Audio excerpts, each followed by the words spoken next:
Bienvenidos a Con el sello RBHB, el podcast de Rosin Becky y Heredia Bonetti. Hola, yo soy Mónica Fiallo Paradas, socia de la firma. Estoy en el Departamento de Propiedad Intelectual y hoy estoy con mi socia, Angélica Novoa, quien además de abogada de la firma, es cineasta. Hola Mónica, un gusto compartir este espacio, nuestro espacio, con el sello de Rosin Becky y Heredia Bonetti, con mi querida socia, querida amiga, pero además representante legal de nuestra pequeña productora Poncho Morado Films. Hoy tenemos un tema atractivo, interesante y un invitado espectacular. Sí. Hace un poco tiempo, algún mes, la presidenta de México, Claudia Sheinbaum, lanzó una iniciativa de reforma a la ley de cine de dicho país, que cuenta con 3 décadas, la ley vigente de los años 90. Al nuevo proyecto le denomina la Ley Federal de Cine y Audiovisual, y de acuerdo con la mandataria, esta ley incluirá una reforma estructural del sector, actualizará el mundo de los medios cinematográficos y audiovisuales a las nuevas tecnologías, y también tendrá una política social de inclusión y derechos de los suplidores cinematográficos de ese gran cine mexicano. Para eso tenemos un gran invitado, pero dejo que Mónica empiece a presentarlo. Bueno, pues está con nosotros Carlos Benatraviño, que es abogado mexicano. Es un abogado muy activo del Grupo de Práctica de Tecnologías de la Información y Comunicaciones de Baker McKenzie México, así como socio líder de la industria de tecnología, medios y telecomunicaciones de la firma en México. Bienvenido, Carlos, a Con el sello de RBHB. Muchísimas gracias, Mónica, Angélica. Es de verdad un gusto para mí estar aquí con ustedes y acompañarlas en este espacio. Me encantaría estar ahí sentado con ustedes, cerca de la ciudad antigua, con toda la gente lindísima siempre en República Dominicana. Y sobre todo un placer platicar de temas de tecnología con Angélica. Nos echábamos muy buenas pláticas aquí en México y creo que esta nueva iniciativa es un proyecto muy interesante y que vale la pena que se conozca en toda la región. Agregar que Carlos es ganador del premio Onyx Oro, otorgado por la Asociación Mexicana de Internet. Es un experto certificado en protección de datos y en ciberseguridad informática. No es la primera vez que colabora con nosotros en Rosin Becky y Heredia Bonetti, porque en el pasado lo llamamos y estuvo presente en una edición del IP Week de nuestra Asociación Dominicana de Propiedad Intelectual, de la que somos parte, y él gustoso participó con nosotros para tratar estos temas de protección de datos y de ciberseguridad. O sea que gracias nuevamente, Carlos, por estar con nosotros aquí. La tercera es la vencida y será cara a cara en Santo Domingo, con los pies en el Mar Caribe. ¿Qué te parece? Se escucha fantástico. Muy bien. Es un gusto volver a verte y ver a mi México lindo y querido al fondo. Un abrazo fraterno a todos los amigos de Baker McKenzie México. Bien. Bueno, la sólida experiencia de nuestro invitado en consultoría multidisciplinaria en el sector de tecnología, medios, nos permite tener una conversación interesante sobre una reforma que, justo es decirlo, alegra a los suplidores cinematográficos de otros países latinoamericanos, en particular los dominicanos, que podemos poner en la mesa la idea que Sheinbaum, la presidenta Sheinbaum, promueve a través de esa reforma, que lejos de reducir los incentivos de la ley de cine, es necesario revisitarlo. Carlos, existe una ley de cine en México vigente desde el año 1992, una industria cinematográfica de más de medio siglo y una antología de cine que ha hecho a México una jurisdicción de rango mundial en esta industria. ¿Cuál es el objetivo de la reforma sometida por la presidenta Sheinbaum? En efecto, nuestra ley vigente es del año de 1992 y justamente se diseñó un poco antes de que México entrara al tratado internacional con Estados Unidos y con Canadá. Y uno de los objetivos era que esa ley facilitara el desarrollo de la industria fílmica, pero partía de un concepto de la obra audiovisual como si fuera una simple mercancía, ¿no? Como algo que se crea, como si fuera una botella en una fábrica, que se crea, que se pone en el mercado, que se distribuye, y no tanto, digamos, como había sido en el pasado, donde México, pues en el siglo en el siglo de oro del cine mexicano, se consideraba que las obras que se hacían en México, pues era una forma de llevar la identidad del país hacia el exterior, ¿no? Entonces, digamos que la obra audiovisual se empató con un tema muy comercial, y de esa manera se logró este primer tratado de libre comercio, donde, por cierto, Canadá puso una excepción para sus obras de cine, para proteger su industria fílmica, y México no la tuvo. Entonces, ¿qué pasó con ese tratado tan importante? Bueno, que tuvo beneficios y contras. Los pros, sin duda, fue que empezamos a tener grandes superproducciones en México, como la película de Titanic o la de Troya, donde, por cierto, Baker también estuvo involucrado, y se empezó, sí, Pepe Larroque, que lo Mi querido recuerdas Pepe, bien. un Don abrazo Pepe hasta Tijuana. era el abogado. Pues sí, claro, ahora recuerdo como cinéfila que algunas escenas del barco se filmaron en Tijuana, ¿no? Exactamente. Y un día platica con Pepe, tiene unas historias extraordinarias sobre James Cameron y esas primeras filmaciones, ¿no? En las playas de Rosarito, allá en Tijuana. Entonces, al final, pues México empezó a maquilar películas americanas, ¿no? Esta ley lo que hizo fue que venían directores acá a filmar, fuera más barato, y entonces eso ha tenido un beneficio, produjo a una gran generación de cineastas mexicanos, muchos de Alberto Cuarón, etcétera, venían de ese primer proyecto gigantesco en Tijuana, y allí se entrenaron. Pero después, pues, al final lo que tenemos como resultado de esta ley es que sí paró mucho la producción mexicana. Tenemos un 4% apenas de exhibición en salas. Y entonces, al volver a la idea de que esto es un derecho cultural, que a mí en lo particular me gusta mucho, pues se empieza a ver a la obra audiovisual como algo mucho más importante, y por el papel que desempeña, ¿no? La industria americana, al final, lo que produce el PIB de sus productos culturales es 3 o 4%, es gigantesco, ¿no? La forma en que se monetiza ese producto cultural, y pues todos sabemos cómo se vive en un barrio de Estados Unidos por sus películas, ¿no? En cambio, en nuestros países, antes sabíamos cómo se vivía en México, cómo se vivía en España, y eso poco a poco se ha perdido. Entonces, la idea es esa, ¿no? Como buscar que esta ley pues permita volver a la obra audiovisual como lo que verdaderamente es decir, es más que una mercancía, y crear un marco también nuevo para que se actualice a las nuevas tecnologías, ¿no? Porque la última ley es pre-internet. Ok, ¿y qué medidas específicas trae esta ley para quizás volver a ese cine de oro mexicano? A ver, una de las que más se ha comentado es una reserva mínima del 10% del tiempo total de exhibición. Es decir, cuando menos un 10% de tu cartelera, si tú eres una pantalla física, es decir, esto no aplica para plataformas, sino para salas de exhibición, el 10% debe ser de una película mexicana.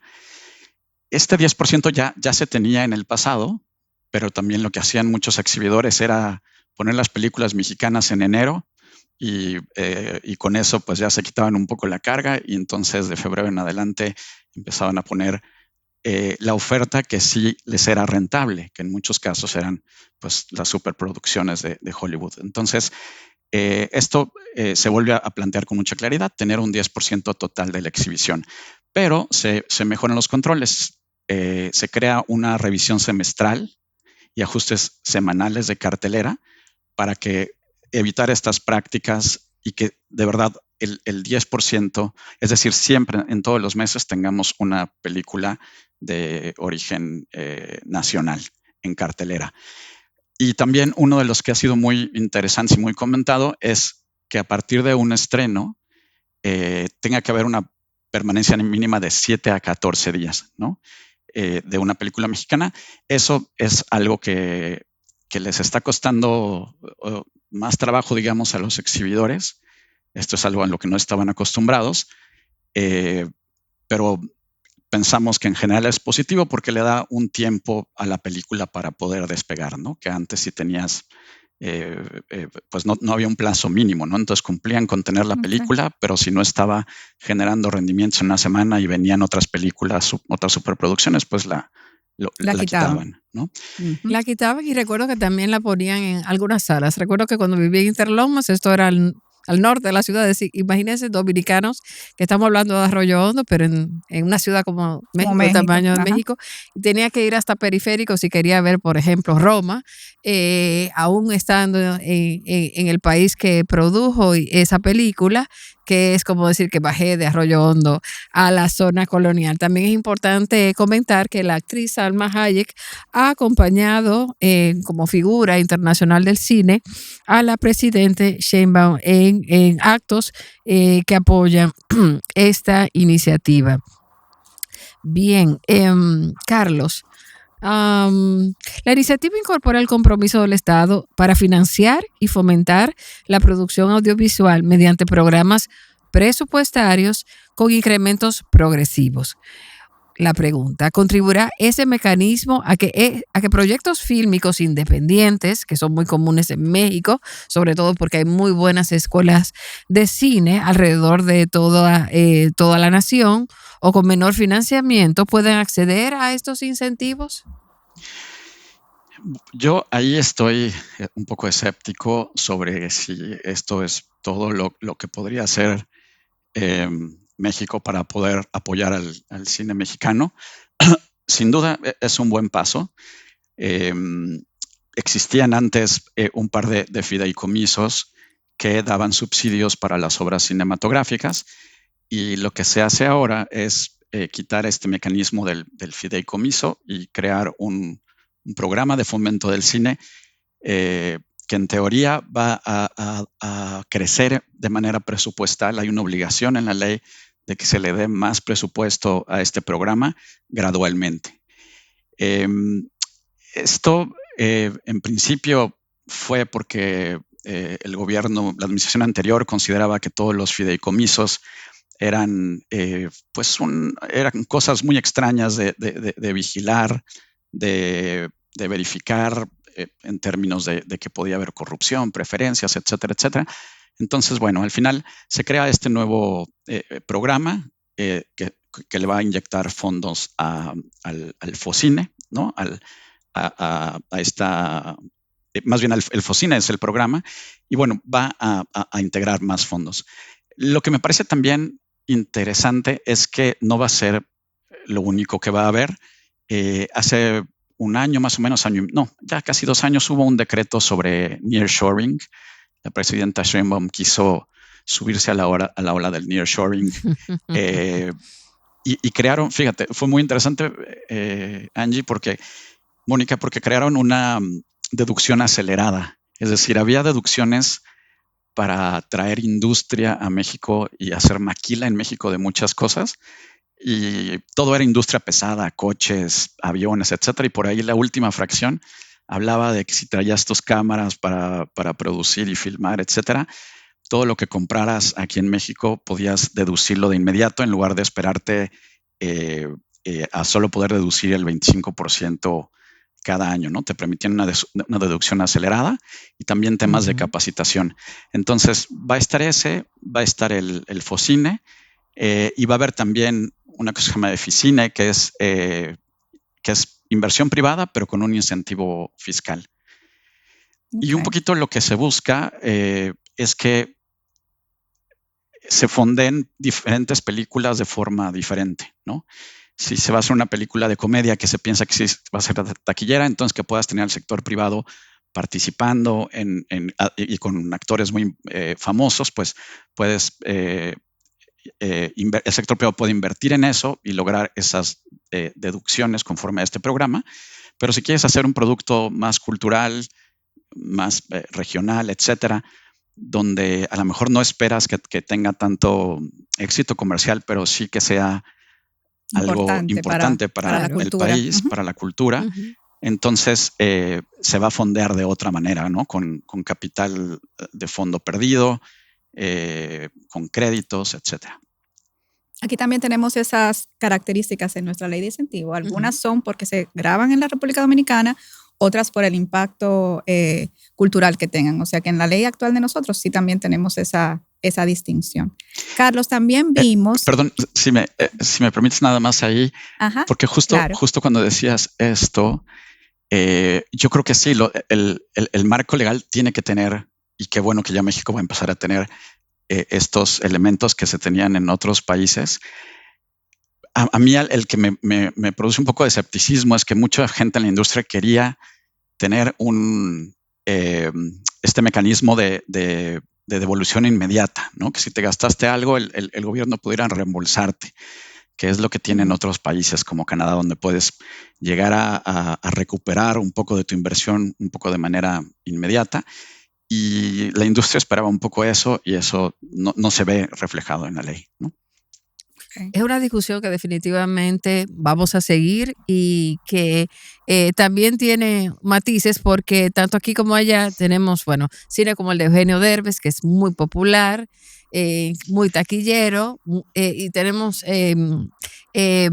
cine dominicano con esas características, pero también está el cine mexicano de festival que ha ganado en Cannes, que ha ganado en otras esferas donde se estimula el cine de arte, y ambos tipos de proyectos deben sobrevivir porque aún el cine tipo comedia, como tenemos nosotros aquí, algunos comediantes dominicanos también tienen valor cultural. Sí. O sea, el que representa el barrio no solamente es pues los olvidados, también eso es arte y es cine cultural, pero forma parte de la cultura. Por ejemplo, un documental sobre la música urbana, como tuve la oportunidad de ver. Tú tenías una pregunta. Sí, ya yéndonos más allá de la ley de cines, pero en complemento, también supimos que se han presentado proyectos de reformas, no sé si del Código de Trabajo o reformas a la ley laboral que ustedes tengan, y también a la ley de derecho de autor, para proteger a los actores por el uso de la inteligencia artificial. No sé si puedas comentarnos cuáles han sido esas reformas o en qué consisten esas reformas que se han presentado. En efecto, esta actualización de la ley, donde por primera vez se habla de una ley de cine y de industria audiovisual, tiene ese objetivo de poder actualizar nuestra regulación de cine a las nuevas tecnologías. Y en efecto, al mismo tiempo, se busca también actualizar la Ley Federal de Derechos de Autor para incorporar alguna regulación laboral para poder incorporar protecciones, sobre todo para el gremio artístico.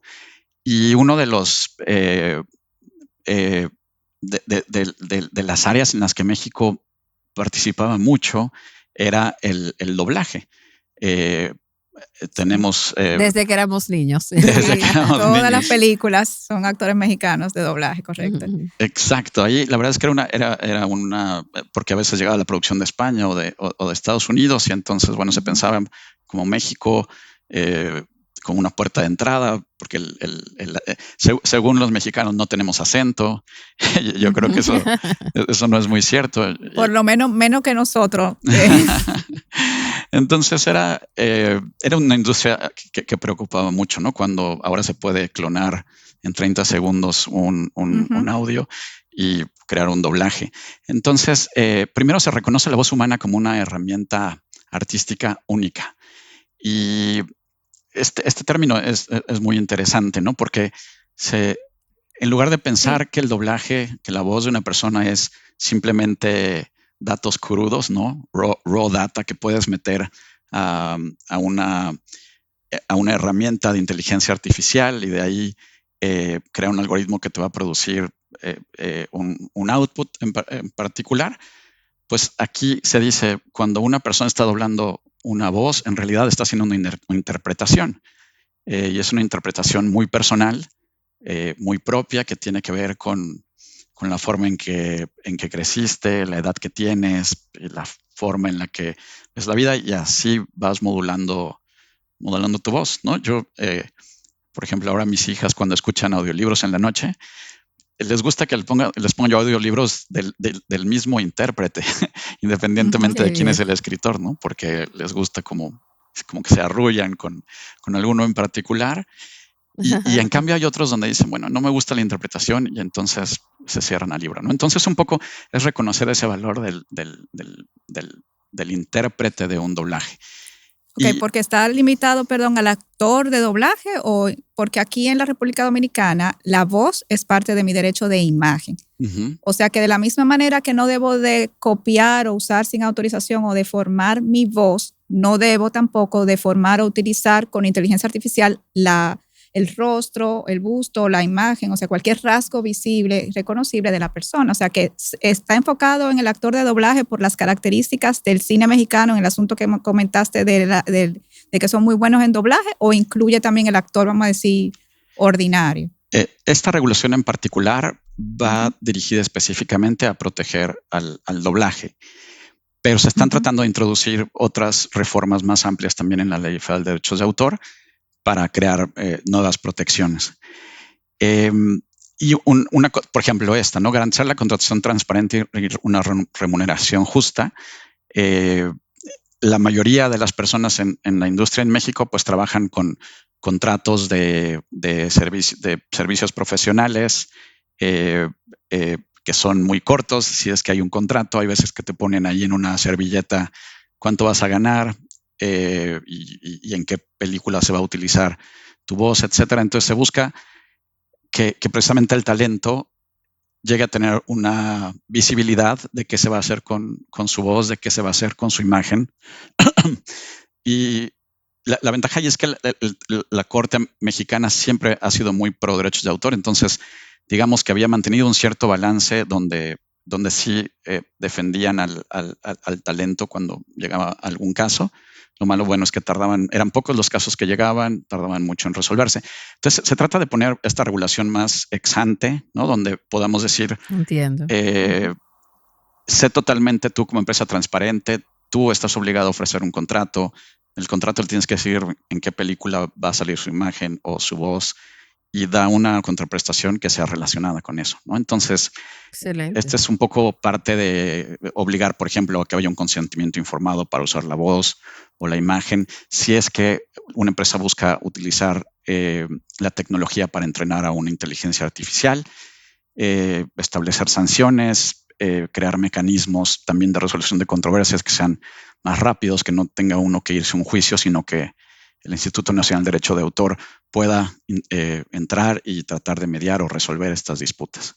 Entonces es todo sí un cambio de paradigma. Hasta ahorita la verdad es que el INDAUTOR tiene pocas capacidades para ello, y aunque los tribunales mexicanos han sido tradicionalmente proteccionistas con los autores, hay una barrera pues de entrada a la justicia que hace que los autores no demanden tanto a las empresas. Y entonces, ¿cómo van estos proyectos? Estas modificaciones tanto vamos a decir, ley de cine, estas reformas laborales y esta reforma al derecho de autor, ¿en qué están actualmente en México?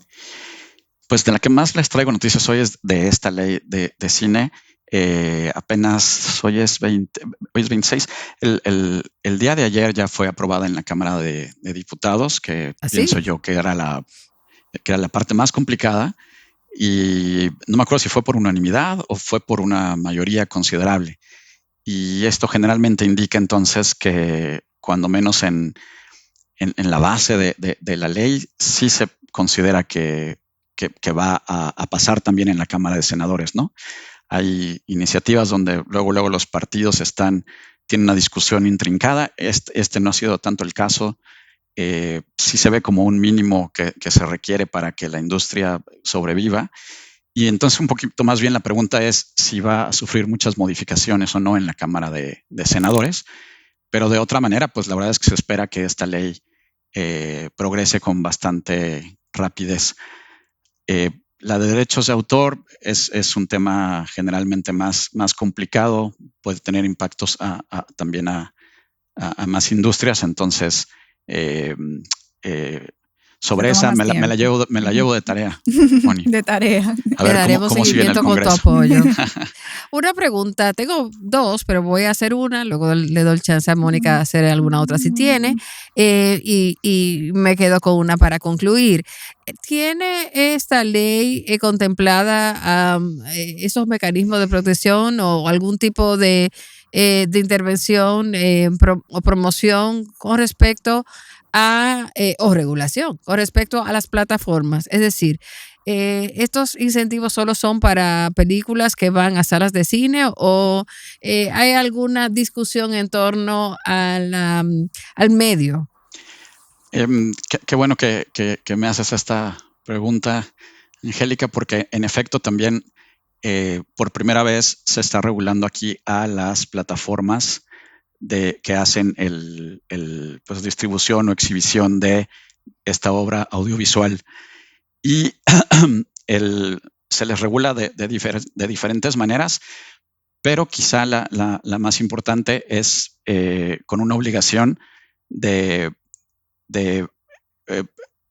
que en su interfase que tienen con los usuarios puedan tener una sección muy clara de novedades de cine mexicano. Es decir, no se imponen cuotas específicas, como sí se hace con los cines físicos, pero sí se dice que tienen que darle visibilidad a los proyectos de cine mexicano y tener una sección.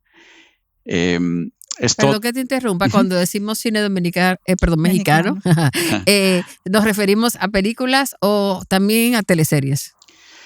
Esto es a obras audiovisuales. Muy bien. Es decir, puede ser en general, sí. Entonces, y la plataforma puede ser extranjera, o sea, esa restricción o esa solicitud, ese requerimiento es para una plataforma local o extranjera, que la mayoría son extranjeras, entiendo yo, igual que aquí.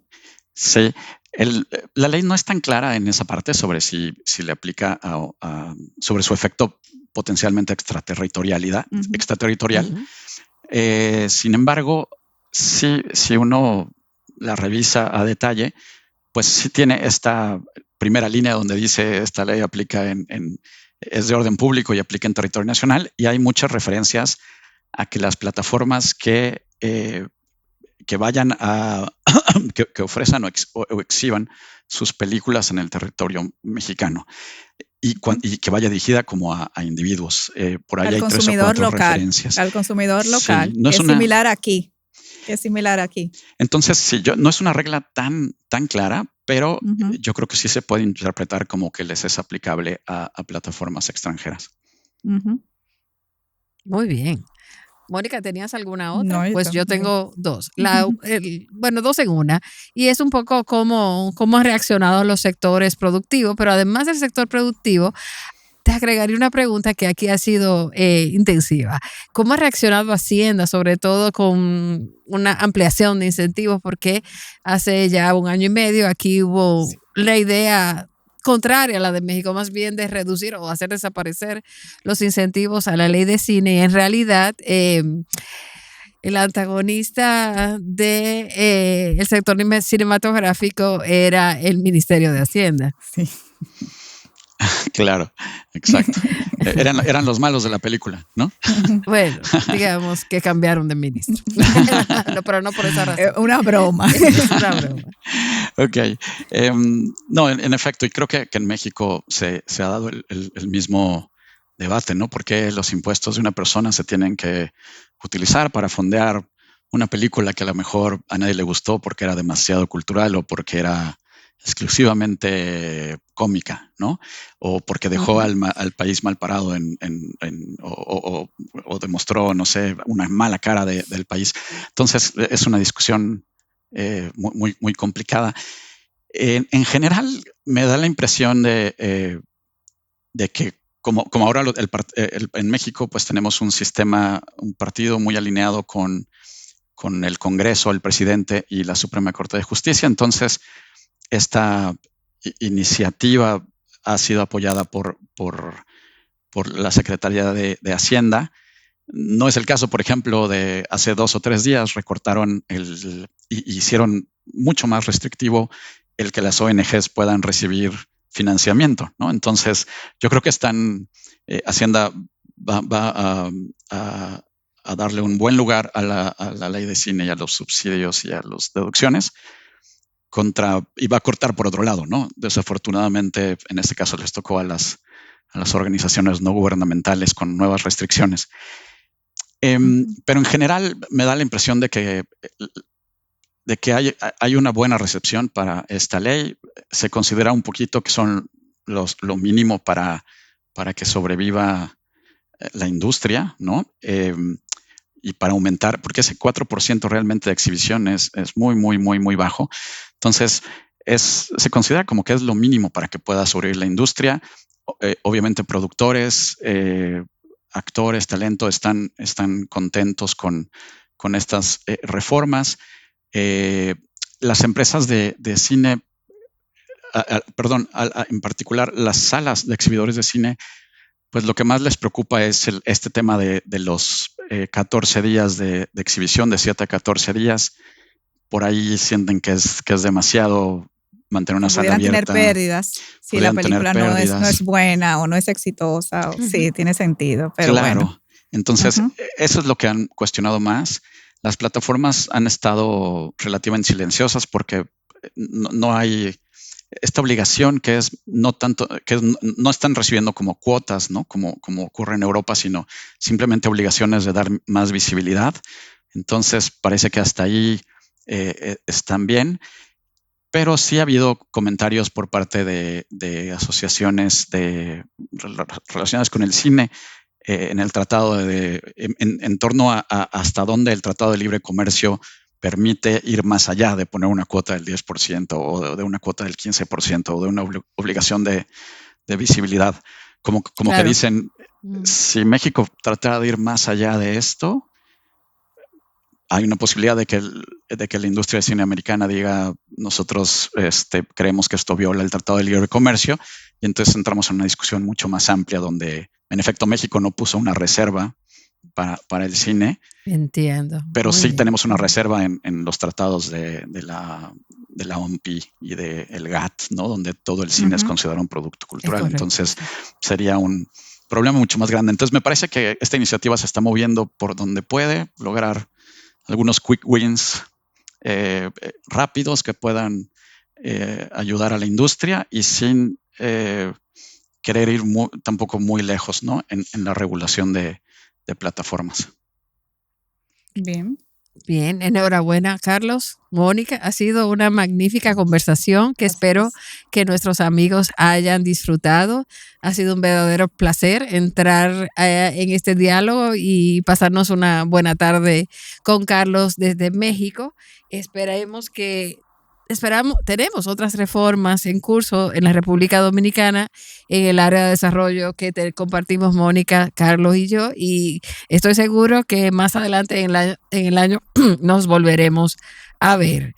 Solo decirle a Carlos que muchas gracias por acompañarnos, por supuesto. Que gracias por cada vez que le hemos llamado a estar presente para cualquier tipo de colaboración en este sentido, y esperamos que esta sea la primera de muchas, y como dijo Angélica, que en la próxima estés aquí con nosotros, y agregar que eres el primer invitado internacional que tenemos en nuestro podcast, que es relativamente nuevo, o sea que para que sepas que tienes esa primicia en nuestro podcast de Rosinbecky. Muchísimas gracias, de verdad. Para mí, Angélica, Mónica, fue un placer platicar de estos temas con ustedes. Muchísimas gracias a Rosinbecky, Heredia y Bonetti.